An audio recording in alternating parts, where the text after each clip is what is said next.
తర్వాత గేట్లు. ఈ ఎంట్రన్స్ గేట్లు కనుక మీరు చూస్తే పడమర వాయువ్యంలో ఒక గేటు, మధ్య పడమరలో ఒక గేటు, పడమర నైరుతిలో ఒక గేటు.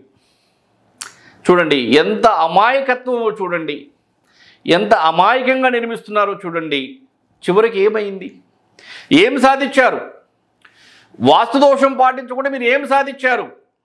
చివరికి దివాలా తీయించుకొని హాలు మూత వేసుకొని కూర్చొని అందరూ కూడా సర్వం కోల్పోయి, పార్టీషన్స్ అయిపోయి, సపరేషన్స్ అయిపోయి, దేన్ని దిక్కుముక్కు లేకుండా కోర్టు కేసుల్లో వేసేసుకొని అల్లాడిపోతున్నారు. ఎందుకు? వాళ్ళ జీవితము ఈ దోషం పోయేంత వరకు, వాళ్ళు మరణించినా సరే, మరణించేంత వరకు ఆ బాధలు వాళ్ళు పడక తప్పదు. తదిది తథ్యం.